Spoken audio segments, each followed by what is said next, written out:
Good morning, good morning, good morning. I see you, Janelle. Welcome, welcome. Come on in. Come on in. Happy Friday. Yay. We made it. We made it. Good morning, Christine. I see you too. We made it through the week. Yet another week. This is a good thing. So welcome. So I am Dr. Disha, fellow cardiologist who deals with all matters of the heart and the founder of the Path to Meditation Mastery and heart math practitioner and student of Raja Yoga Meditation. Good morning, Facebook user. I think that might be Rebecca. I'm not sure. That's the hit I'm getting. And student of the World Spiritual University as well. And we meet Monday through Friday. This is your first time joining us. We meet Monday through Friday, 7 to 7:30 a.m. Eastern, to start our day off with a healthy breakfast for our mind, spirit, souls, and our hearts, so we can set the tone of the day. However, this is a wonderful place to come whenever during the day, just to recharge yourself, and to reconnect with the truth of who you are. You are a pure, peaceful, loving soul, right? You are not this body. That's what we talk about. We talk about here being a spiritual being having a human experience, not a human being having a spiritual experience. We are, our truth is that we are eternal spirits, eternal souls, because we are love. I am love. You are love. So we radiate love. I think the world's catching on. I got this at Target. Hello. I was like, oh my God, yeah, they're speaking my language. There we go. And there's so much out there. So we're making it there slowly. So we get some inspiring quotes. We discuss some inspiring points to really feed our brain and our hearts with our truth, which is energizing, not depleting. Okay, so March 25th, here's my little calendar here. The ability to listen, understand, and empathize creates a feeling of trust and friendship. The ability to listen, understand, and empathize creates a feeling of trust and friendship. So one of the other parts of the Path to Meditation Mastery, and I've created another new Facebook group, which many of you are part of, the Meditation for Female Physician group. And I feel like this is really speaking to all of us, female physicians there. The ability to listen, understand, and empathize creates a feeling of trust and friendship. And so this is something that so many of us have a lot of pressure to see as many patients as possible. And if we're not careful, this can really get lost in translation. Yesterday, I had a patient come in and see me for her yearly visit. We go over her lipids, and she's got a family history of heart issues, and her father's soul just left his body a couple weeks ago, and in hospice. And so we were talking about it, and I asked her, how's your grief work going? And she's like, well, there's still ups and downs. I'm like, yeah, there's going to be ups and downs. That's what grief work is. It's hard work. We have to do it. There will be days when you feel like you can get everything done. And then there will be times where you feel like you have ADD. You can't concentrate or focus on anything at all. And it's because the grief is calling you. And one of the things that I recommend to a lot of my patients when they have lost a loved one is to, and this is actually, is to schedule a time every single day, especially if you're new to grief, recently lost someone. Maybe 30 minutes, maybe 15 minutes, maybe 1 to 1:30 in the afternoon or something, where it's the time that you spend with that soul that's left the body. I remember after we had lost Ria, our daughter, it was like 6 months out, and I was trying to do presentation. I was still in fellowship at the time. And, we had these Monday morning conferences that we had to do whole PowerPoint for the whole department for an hour about a topic in cardiology. And I remember it was Friday and I was Saturday, and I was scheduled to do it on Monday. And I could not get my act together. It's like I could not focus at all. And I realized that it's because I hadn't given Ria that time. And so finally, I just sat down and I said, forget it. I put the computer aside and I brought out her album of pictures that I had. And I saw it and I cried. I did the ugly cry for like 2-3 hours. Or I don't even know actually how long it was, but it was for a good long time. And I was exhausted. And then I took a nap. And then I could focus, and then I could get the work done. So instead of trying to power through whatever grief it is, shoving it down, let it getting stuck in all your cells and organs in your body, letting it get stuck in your heart. I have so many people after grief come in and say, I have a heaviness in my chest, which is, a trigger word to a cardiologist, of course, but it's important for us to, as doctors, right, to tease out what is that? Right? What is that? And that heaviness is real when we feel that grief.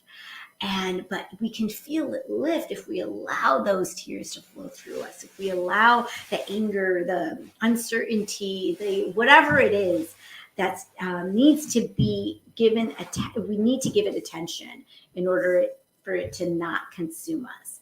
And then we can get to what we need to get done. And so anyways, I was talking about this with the patient yesterday. And then at the end, she just stopped and she looked at me, she paused and she said, thank you. Thank you for listening. And I said, absolutely. This is part of your heart healing. This is part of your heart health. And so the ability to listen, understand, and empathize creates a feeling of trust and friendship. And that trust aspect between a physician and a patient, I say that physician-patient relationship is a sacred one. And the patient can feel that we are doing important, sacred work. And we need to own that. And it's easy to forget that. It's easy to forget that. All right, so let's do our Ask and It Is Given, March 25th.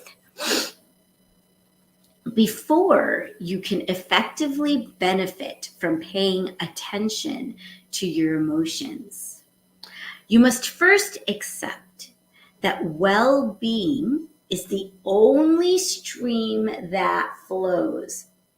Got to start this over. Let's listen again. Before you can effectively benefit from paying attention to your emotions, you must first accept that well-being is the only stream that flows. You can allow or disallow the stream with the capital S. But when you allow it, you feel well. And when you disallow it, you feel sick. In other words, there is only a stream of wellness which you are allowing or disallowing, which you are allowing or resisting. And you can tell by the way you feel which you are doing. So you may ask, based on the conversation we were just having with the grief, right, where you feel sad, or you are feeling the loss of your loved one. But here's the argument that I will make. That when we remember, or when we take the time to remember the people, the souls that we loved in this physical dimension, when they have left their body, that is allowing the stream of well-being to flow through you. And I remind my children too, tears are not always a negative thing. I know for me, when something touches my heart deeply, it will manifest itself as tears, right? It's kind of like when we cry watching the Hallmark commercial. It's like, ooh, oh my God, it's so beautiful, right? It's that. That is the stream of well-being. And I always say, just like what Ria taught me, love does not start with birth and it does not end with death. And so when we remember that soul, right, it is the evidence of their ongoing existence in our life. It is the evidence of love that continues to flow, continues that stream of well-being, which is love, continues to flow. And so when we try to push it away and block it and resist it or not allow it, we can't concentrate. We're unfocused. We can't get organized. We can't get anything done, right? And so we have to first accept that well-being is the only stream that flows. And it's so important for us to allow it. And then we can focus, we can do the things that we need to do. So there's only a stream of wellness which you are allowing or resisting. And you can tell by the way you feel which you are doing. Yay! Alrighty, let's see what time is it. Okay, Shona, do you want to pick a card, my love? Yeah. What are we picking? Tower of Love. Tower of Love. Mwah. Good. Good. All right. Oh, let's open it. Let's see. We'll pick in the Power of Love, right? That's what we're talking about. Mm-hmm. Remember that song? What is it? It's the power of love. Back to the Future. 1. Do you all remember that? Tower of Love. That's the opening. Isn't that the opening song? I can't remember. Back to the Future. Back to the Future 1, I think, is the one that had. I've only watched that once. It's okay. I watched it like 100,000 times because that was in the 80s. All right. Anyone else? Back to the Future. Watch it 100 times. Anyone? Anyone? Hold on. When we ask that, anyone? What are you doing? You're posting a comment. Anyone? Anyone? Question. What? Okay. Anyone? What movie is that? Anyone? Love it, right? No. I'm saying anyone, but what I'm meaning is Bueller. Right? Ferris Bueller's Day Off. Bueller. All right. Enough. I'm being quirky today because it's first date back to first date was your Back to the Future. Oh my God, Ferris Bueller, right? Okay. All right. Go. What is it that we need to hear? Discernment. You are developing the skill to distinguish love from fear and truth from illusion. Oh my gosh. This is huge. Did you hear what you just read, my love? Yes. This is huge discernment. You are developing the skill to distinguish love from fear. This is the whole point, everyone. This is why I'm doing what I'm doing. This is why I show up Monday through Friday, 7 to 7:30. This is why I created the Path to Meditation Mastery. This is why we're doing meditation for female physicians, the heart-centered living room, natural antidotes to stress. The whole thing is this right here. That card. This card. We are developing the skill to distinguish love from fear and truth from illusion. Oh my gosh. Okay, what's going on? What are you doing, Shona? What are you writing? Isn't that awesome? Yeah, I'm going to have to get you another computer so you can make little comments on the side because I can't type and talk at the same time. All right, love it. Let's read this. Be careful. As an evolving soul, you are coming ever closer to utilizing love in all the many facets of your being.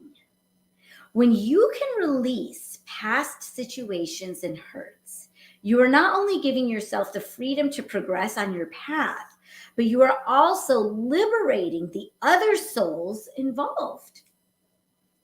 Oh my gosh, I'm reading the wrong one. This is detachment. I guess I have to read this because also Friday is a law of detachment. So clearly I was supposed to read this for you guys. So detachment is another card. It's craziness today. All right. Detachment was picked. Okay. I just turned to it. So I have to read it. Detachment. You are releasing old patterns and ideas that no longer serve your highest ideals of love. I feel like Rebecca, you totally manifested this. Okay. As an evolving soul, you are coming ever closer to utilizing love in all the many facets of your being. When you can release past situations and hurts, you are not only giving yourself the freedom to progress on your path, but you are also liberating the other souls involved. By disengaging, you are letting the universe take away uncertainty, doubt, and regret. And when those negative emotions are gone, you have the power to replace them with hope, belief, and contentment. Detachment also assists in bringing you back to your center and creates a sense of calm and stillness. By being in this state of equilibrium, you are not making an admission of failure or giving in. This attitude is one of common sense and open-mindedness. In this state, it makes it much easier to evaluate life objectively, with the realization that you are in charge of your own choices and destiny. On a daily basis, the universe will test you in order to bring you or force you to a neutral state in all things. When you are truly in this space, the everyday occurrences that you label good and bad don't have the impact they normally would, because your mind is balanced and at peace.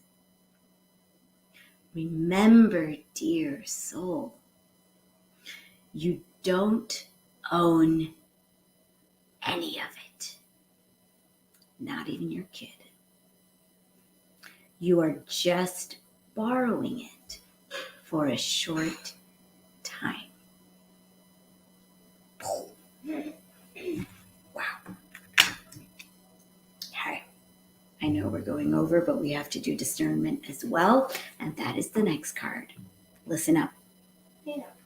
You are developing the skill to distinguish love from fear and truth from illusion. Mom, that makes perfect diamond. Awesome, my love. Go ahead and eat, my love. One of the hardest lessons to grasp while living in this physical dimension is the art of discernment. Life is a series of choices, and you always want to make the right one for your soul's evolution. Discernment is not judgment. Discernment is living your life with a recognition of what is in alignment with your unique path. When you are centered in your being and aware of your own power, you are able to see the love and truth in everything and everyone. Intuition is the language of your soul. So it is imperative that you understand how your soul speaks to you. And the best ways for you to do so is to listen, right? This is a reminder. Prayer is talking to God. Meditation is listening. When you utilize discernment in your daily life, choices become easier. And manifesting the best possible outcome doesn't seem like a matter of chance. The wonderful Shakespeare adage, "To thine own self be true," encapsulates discernment perfectly. Remember, what seems important to you may not be to someone else. So when you use discernment, understand that it is for your own benefit and growth. And what is beneficial to you on your path to self-acceptance ripples outward to those around you. When you know yourself, love yourself, and honor who you are, you become aligned with your divine self. When this happens, you attract only good into your life. I hope that serves you as much as it served me. If you didn't get that, go back and listen to the recording. This was huge. Huge messages for today. All right, it's time to meditate. We have a few minutes. All right, close your eyes, get comfortable wherever you are sitting. Let's let all of these jewels of wisdom seep into us. So close your eyes, get comfortable wherever you are sitting.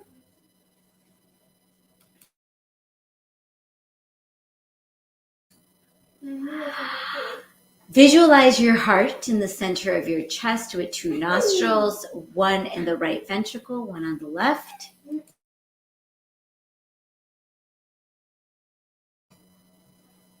Take a deep breath into your heart nostrils. Breathe out of your heart nostrils.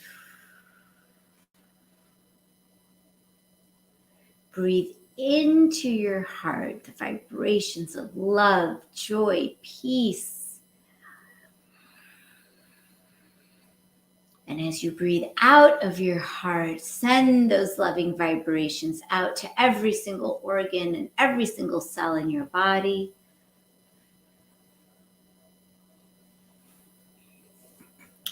Breathe normally. And we'll begin by asking ourselves the 4 soul questions. Question 1.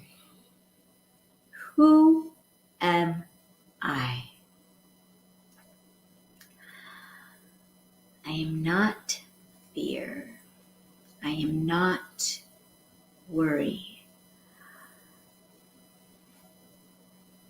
I am a pure, peaceful, loving soul.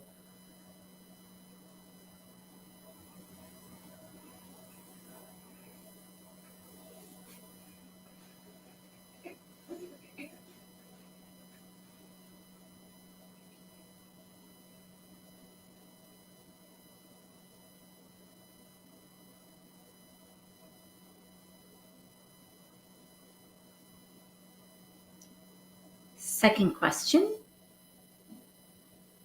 What do I want? What is my deepest desire? Allow anything at all to come to you in the form of a sensation, image, feeling, or thought.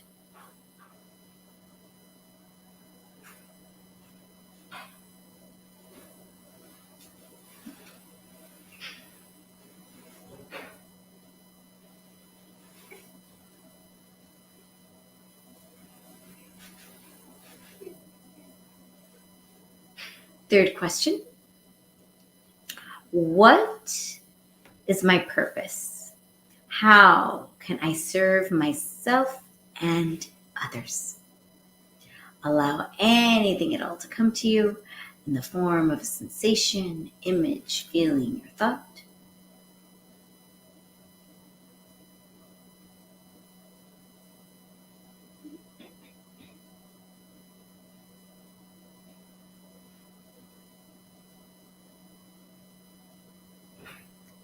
Fourth question. What am I grateful for? What am I grateful for?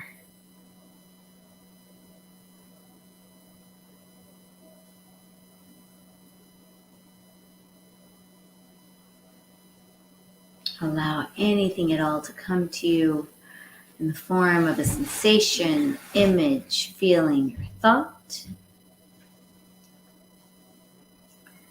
And I want you to flood yourself with a rampage of appreciation right now. All the things that you are grateful for. Everything, anything. Just keep going. Just list them. I'm grateful for.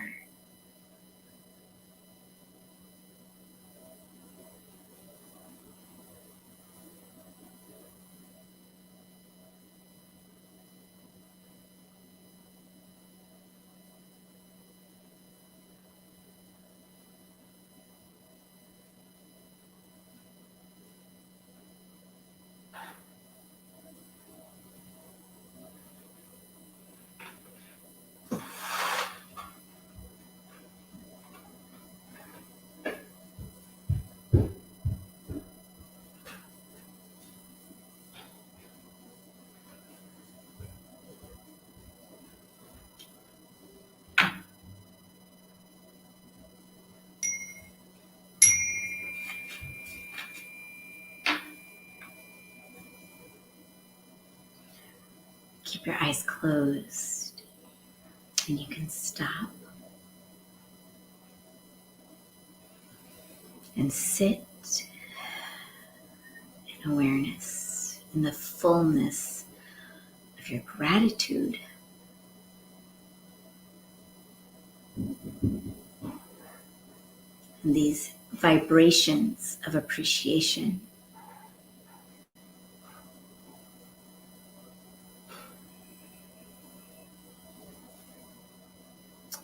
As we sit in this true consciousness,